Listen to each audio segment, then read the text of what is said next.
मोहतरम स्पीकर साहब आपके ज़रिए मैं इंतहाई अहम मसला उठा रहा हूं जो बरस से मेरी जानिब से और मेरी पार्टी की जानिब से मुसलसल उठाया जा रहा है और ये मसला है औक़ाफ़ी जायदादों के ताल्लुक़ से। सर, तो तेलंगाना की तश्कील के बाद में रियासत तेलंगाना में 33,929 वक्फ इंस्टीट्यूशंस है अकॉर्डिंग टू फर्स्ट सर्वे, और उसकी जो मुकम्मिल जो ज़मीनात हैं वो है 77,538 एकर्स।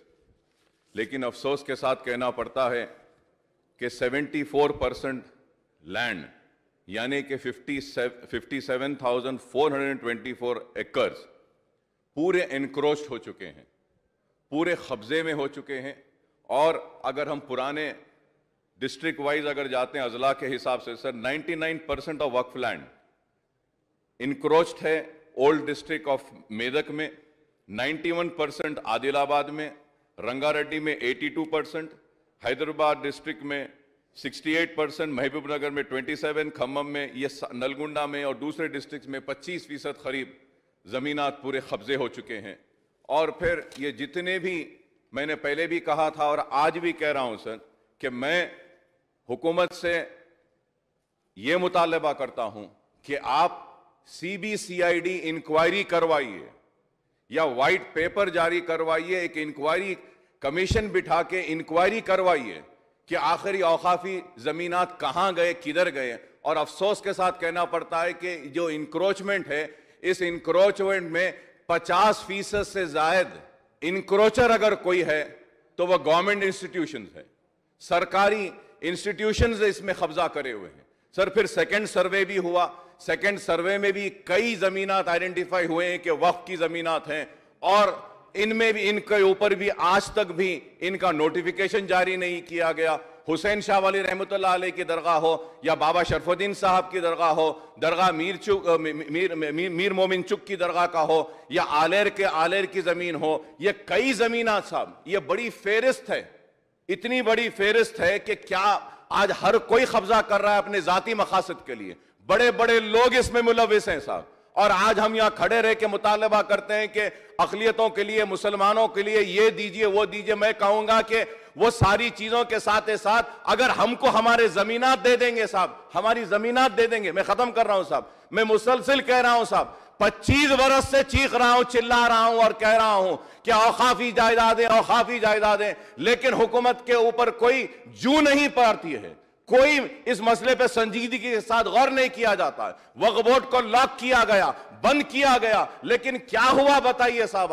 आज बड़ी बड़ी कंपनियां आ गए, मल्टीनेशनल कंपनियां आ गए, एयरपोर्ट्स आ गए हैं, लेकिन मुसलमान वहीं पर खड़ा है। मैं स्पीकर साहब आपसे पुरजोर मुतालबा करता हूं कि CBCID इंक्वायरी करवाइए, या नहीं तो मैं ये भी कहूंगा कि CBI इंक्वायरी करवाइए या फिर सिटिंग जज के जरिए इंक्वायरी करवाइए कि कितने जमीनात हैं, कौन कब्जेदार हैं और कितनी जमीन बची हुई है। जितनी जमीन बची हुई है उसको तो बचाइए। इतना अहम मसला है कि बार बार चीखने के बाद, चिल्लाने के बाद कोई भी हुकूमत हो वो औकाफी जायदाद और मुसलमानों के इस संगीन मसले पर संजीदगी के साथ कोई फैसला नहीं करती। मैं उम्मीद करता हूं कि आप इस पर जरूर आप स्पीकर साहब आप अहकाम जारी करिए कि हां, मैं खुद भी सुन रहा हूं बरस से अकबर साहब को यह बोलते हुए जरूर इंक्वायरी बिठानी चाहिए, इंक्वायरी कमीशन बिठाना चाहिए, CBCID के जरिए इंक्वायरी होनी चाहिए, CBI के जरिए इंक्वायरी होनी चाहिए या सिटिंग जज के जरिए इंक्वायरी होनी चाहिए,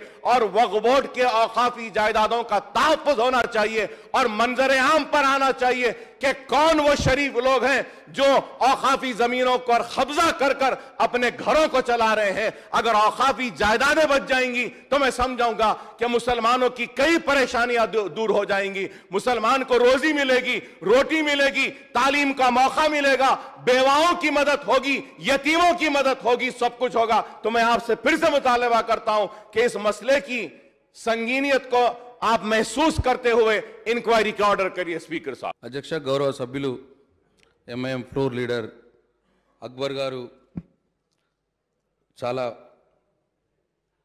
ఈ వక్ఫ్ ల్యాండ్ ఆక్రమణల విషయంలో చాలా బాధతో చెప్పిన విషయాలన్నింటినీ కూడా నోట్ చేసుకున్నాం అధ్యక్ష. తప్పకుండా గౌరవ ముఖ్యమంత్రి గారి దృష్టికి తీసుకెళ్ళి తగు చర్యలు తీసుకోబడతాయని మీ ద్వారా వారికి తెలియజేస్తాను.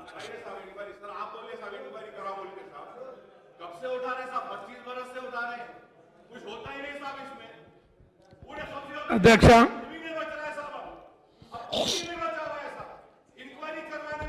అధ్యక్ష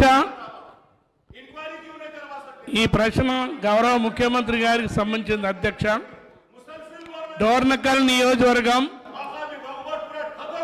అధ్యక్ష సీరోలు గ్రామ కేంద్రంగా నూతన మండలం కొరకు ప్రతిపాదిస్తున్నాం. అధ్యక్ష, 18 గ్రామ పంచాయతీలు 8 ఎంపీటీసీలు ఏరియా కలుపుకొని ప్రభుత్వానికి ప్రతిపాదన ఇచ్చిన అధ్యక్ష.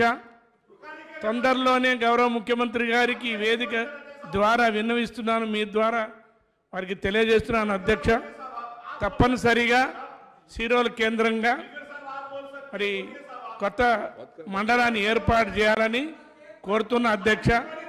ఆ ప్రాంతంలో ఉన్న అన్ని గ్రామ పంచాయతీలు అదేవిధంగా ఆ ప్రజలందరూ కూడా చాలా డిమాండ్ చేస్తున్నారు. అధ్యక్ష, తప్పనిసరిగా ఈ మండలాన్ని మంజూరు చేయాలని కోరుతున్న అధ్యక్ష.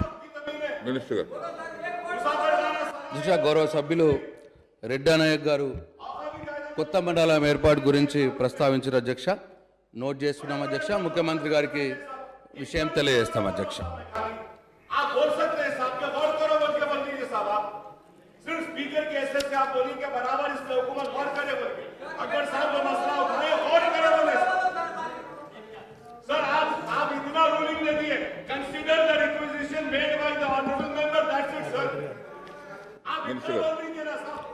సార్, గౌరవ సభ్యులు అక్బర్ గారు 0 అవర్లో ప్రస్తావించారు కాబట్టి దాన్ని నోట్ చేసుకొని తగు చర్యలు తీసుకోబడితే ముఖ్యమంత్రి గారి విషయం తెలియజేస్తామని చెప్పినాం అధ్యక్ష. దయచేసి తప్పకుండా ఈ విషయం ముఖ్యమంత్రి గారి దృష్టికి తీసుకెళ్తాం, తగు చర్యలు తీసుకుంటాం అధ్యక్ష.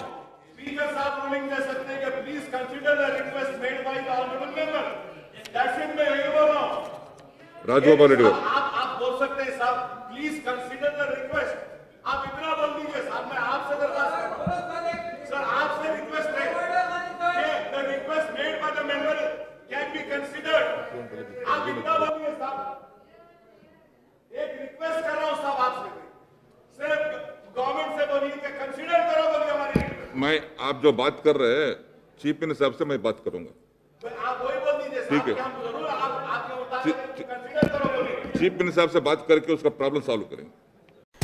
शादी ब्याह और दीगर तकारीब के लिए शहर के मरकजी मकाम बंजारा हिल्स रोड नंबर 1 पर वाक़ function hall Khwaja mansion convention centre अपनी तकरीब को तमाम सहूलतों से लैस शादी खाने में अंजाम दें और यादगार बनाएं. ख्वाजा मेंशन कन्वेंशन सेंटर शहर के बावकार खानदानों की शादियों के लिए मुंतखब किया गया function hall Khwaja mansion convention centre. AC की सहूलत, कुशादा डाइनिंग हॉल, मेहमानों के लिए खुली और आरामदा जगह, वसी और ईज जगह, पार्किंग की बेहतरीन सहूलत, लेडीज के लिए अलहदा खुसूसी नज़्म पकवान की सहूलत. सिर्फ शादी खाना बुक करें और हमें खिदमत का मौका दें. Khwaja mansion convention centre. Booking के लिए मोबाइल नंबर्स पर राबिता किया जा सकता है.